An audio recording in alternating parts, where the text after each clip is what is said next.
Bonjour à tous et bienvenue pour cette nouvelle interview Sales Tech. Aujourd'hui, nous accueillons Jean-Baptiste Jézéchiel et nous allons parler de son produit EvaBoot. Donc EvaBoot, c'est un produit qui va vous permettre d'extraire et de nettoyer vos listes de prospects LinkedIn Sales Navigator. Mais je vais laisser Jean-Baptiste en parler, il va en parler beaucoup mieux que moi. Salut Jean-Baptiste. Yes, bonjour Yannick, bonjour à tous. Donc, comme Yannick a dit, je suis cofondateur d'EvaBoot, qui est une solution qui va permettre en fait d'extraire et de nettoyer les recherches Sales Navigator. En gros, le problème pour résoudre nous aujourd'hui, c'est qu'il y a plein de sales, de grosses, de sales ops, toutes les personnes qui sont amenées à manipuler la donnée commerciale, qui passent en fait des heures et des heures à corriger, nettoyer, filtrer les prospects sur des Google Sheets. Et en fait, au lieu de passer du temps à travailler sur leur copywriting, sur créer du lien, sur passer du temps avec leurs clients, ils passent en fait beaucoup de temps à nettoyer la donnée sur des opérations qui sont tout à fait en fait automatisables parce que les erreurs qu'il y a sur ces navigateurs et les coquilles qu'il y a dans la donnée, c'est souvent les mêmes. Donc en gros, nous, ce qu'on a fait, c'est qu'on a listé tous les cas d'usage, toutes les erreurs qui sont généralement faites par ces navigateurs ou alors les erreurs qui sont faites dans la donnée, donc les noms, les prénoms, les noms d'entreprise, etc. Mais aussi les erreurs qu'il y a dans les résultats de recherche des navigateurs. Donc, on a calculé, il y a environ 20-30% des résultats de recherche ces navigateurs qui sont erronés.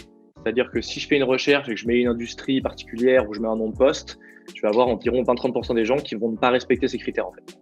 Et c'est pour ça qu'il y a beaucoup de gens qui se retrouvent en fait à scraper la donnée et en fait, ils ont toutes ces données pourries dans leur recherche et ils sont obligés d'enlever à la main, quoi. Donc, nous, ce qu'on fait, c'est qu'on corrige les recherches des navigateurs automatiquement et qu'on nettoie la donnée à l'intérieur. Et j'ai une première question à te poser vis-à-vis de ça. Toi, ton outil, il s'intègre dans quel workflow parfait? Donc, ça va te permettre d'extraire et de nettoyer les listes de LinkedIn Sales Navigator, mais est-ce que tu vois d'autres outils autour qui te permettent d'automatiser ta prospection commerciale et qui sont pertinents sur un use case? Effectivement, donc nous, on va vraiment intervenir en fait tout début du workflow. C'est-à-dire le ciblage en fait. Vraiment, quelles sont les personnes que tu as envie de contacter. Donc généralement, ce qui se fait aujourd'hui, c'est que tu fais une recherche sur navigateur, tu la scrapes, tu vas l'enrichir avec des emails, des numéros de téléphone, avec des solutions comme Drop Contact, Lusha, Casper, etc. Et derrière, une fois que tu as ta liste complète, tu vas mettre ça dans un outil de call mailing. Ça peut être Lemlist, Clenty ou alors un outil de prospection LinkedIn. Okay. Si tu squeezes la partie email, ça peut être un Prospecting, Wallaxy, LinkedIn Helper, etc. Et donc nous, la vision de l'outil à la fin, c'est en fait d'être le seul outil qui te permet en fait de créer tes listes de prospection et les uploader sur un outil comme ça en un clic. Donc là, typiquement, tu vois, on est en train de faire une intégration Drop Contact. Donc le but, ça serait que tu cliques sur un bouton, que ça scrape ta recherche, ça la filtre, ça la nettoie. Nous, on envoie la donnée à Drop Contact, on récupère les emails et après on envoie ça dans ton CRM. Ok, très bien. Automatiser tout le taf en fait de construction de liste. Parce qu'en fait, on a remarqué aujourd'hui, le plus dur, c'est vraiment ça, quoi. Une fois que tu as de la bonne donnée, limite, tu vois, écrire tes séquences, ton copywriting, je dis +1, je dis +3, c'est presque un kiff de le faire, tu vois. Tu es là, tu taffes tes trucs, tu testes, tu mets de l'intelligence vraiment humaine, tu vois. Donc, c'est assez cool de le faire. Mais pour le coup, construire tes bases de données, c'est un truc qui est assez chiant. Le gros pain des gens aujourd'hui, c'est ça, quoi. Parce que sur le contact, tu as beaucoup d'outils qui se positionnent aujourd'hui. Tu vois, tu as au moins, je sais pas, 5-6 outils d'automation pour le contact aujourd'hui. Tu as la grosse machine aussi, tu vois. Donc, tu as plein de choix, ils font ça assez bien. Sur le multicanal, ça reste un peu bancal parfois, il y a pas mal de bugs. Mais en tout cas, les outils sont là, quoi. Alors que sur la partie construction de base de données, ça reste un peu plus compliqué. Et pour répondre à ta question, nous, typiquement, un workflow classique, c'est Sales Navigator, EvaBoot, Drop Contact, on va dire Lemlist après, quoi. Classiquement, en France, c'est ce qui est un peu le plus populaire. Nous, justement, on va un peu prendre la place un peu de Phantom Buster dans le workflow.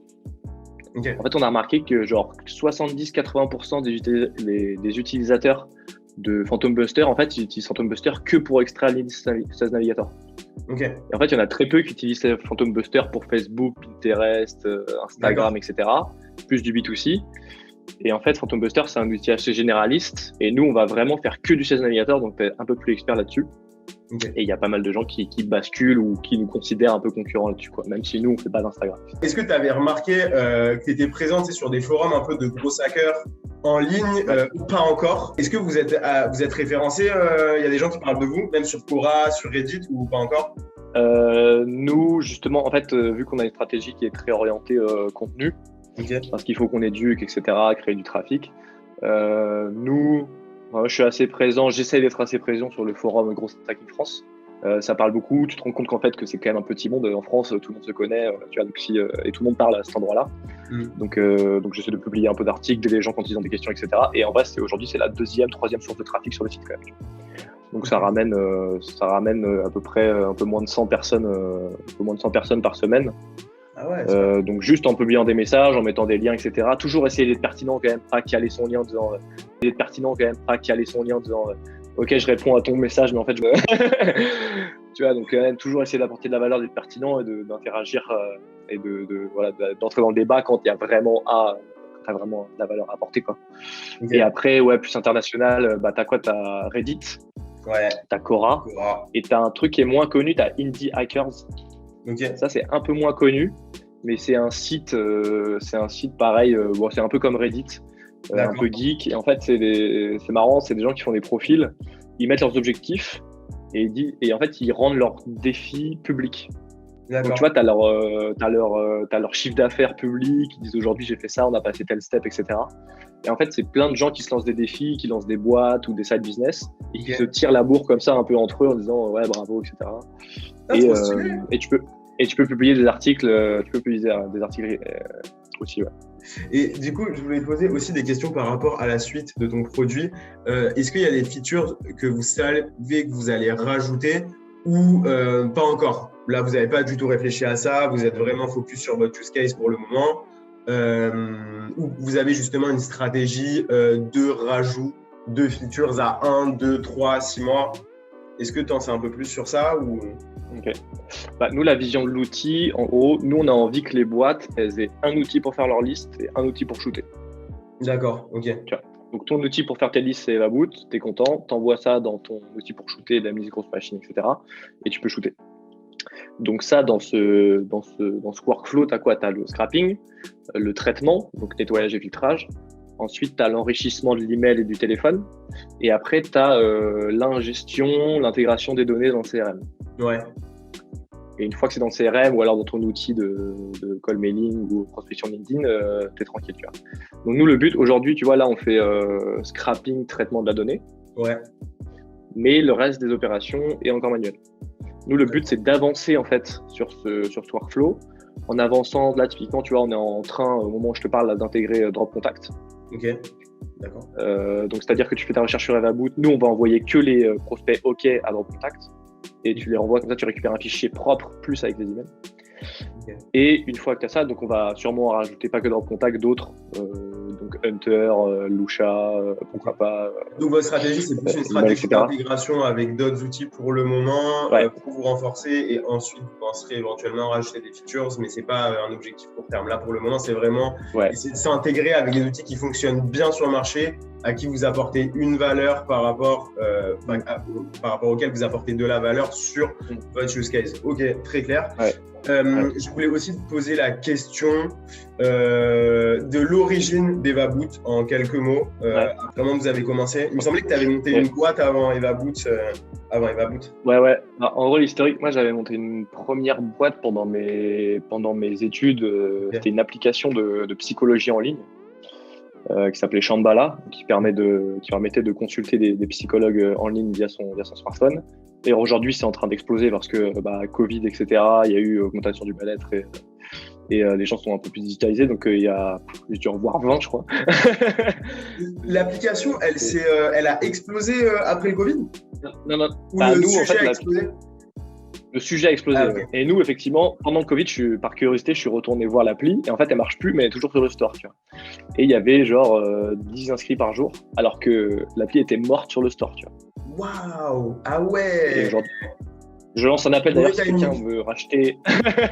Putain, dommage. Racheter une application de psychologie en ligne, envoyez-moi un message. Du coup, ça n'avait pas marché pour plein de raisons qu'on va pas citer ici.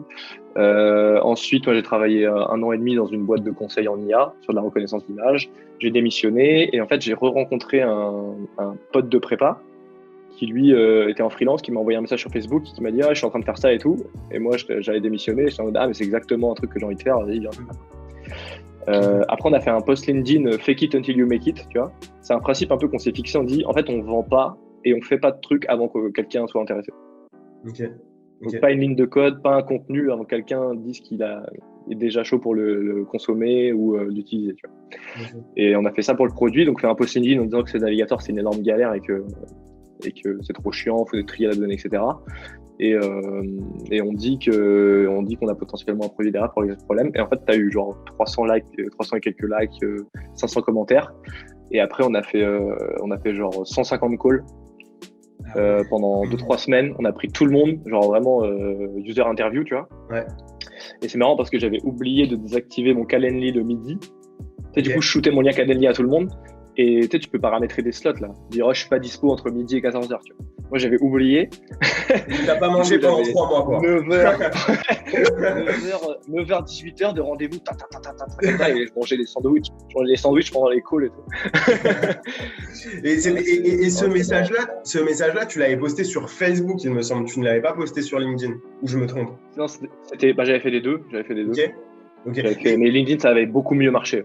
LinkedIn, ça avait mieux marché que Facebook, ça avait plus pris. Ouais. En fait, on parlait de LinkedIn sur LinkedIn. Parce que l'avantage, c'est que nous, on parle d'un produit qui est sur LinkedIn. Donc la cible est sur LinkedIn, tu vois. Donc forcément, si tu utilises 16 navigateurs, c'est que tu traînes sur LinkedIn.